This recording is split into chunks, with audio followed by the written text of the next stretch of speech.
जैतून की बम्पर पैदावार का फैसला सिर्फ फल आने के वक्त नहीं होता, बल्कि इसकी बुनियाद साल के पहले महीने यानी जनवरी में रखी जाती है।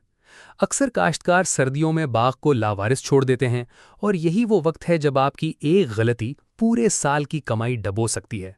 लेकिन अगर आप जनवरी के ये 5 अहम काम समझ लें तो आपका बाग भी सोने जैसी फसल देगा। खुशामदेद, आप देख रहे हैं बिजंजो गोल्डन हार्वेस्ट। मैं हूं मुनीर अहमद और ये कोर्स हम बिजंजो जैतून मॉडल फार्म के 10 साला तजर्बे की बुनियाद पर तैयार कर रहे हैं। नाल खुशदार के संगलाख पहाड़ों के दरमियान हमने 200 एकड़ पर जैतून का जो इनकलाब बर्पा किया है, उसका मकसद सिर्फ दरख्त लगाना नहीं, बल्कि पाकिस्तान के हर किसान को जैतून का माहिर बनाना है। हमारा फार्म आज जदीद ज़राअत और अनथक मेहनत की एक जिंदा मिसाल है। नंबर 1, दरख्तों की सर्दियों की कटाई, प्रूनिंग। जनवरी कटाई का बेहतरीन वक्त है। हम गैर ज़रूरी शाखों को काटते हैं ताकि सूरज की रोशनी दरख्त के मरकज़ तक पहुंच सके।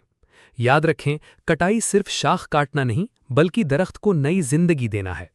नंबर 2, खाद और नामियाती खादों का इस्तेमाल। इस महीने हम दरख्तों को वो ताकत देते हैं जिसकी ज़रूरत उसे बहार में पड़ेगी।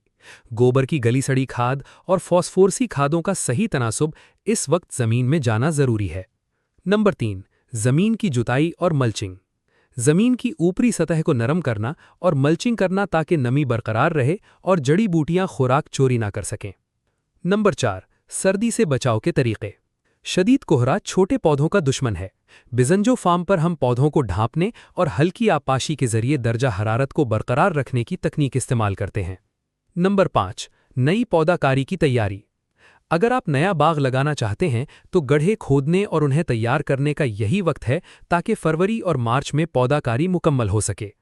ये हमारे 12 महीनों के कोर्स की पहली किस्त थी।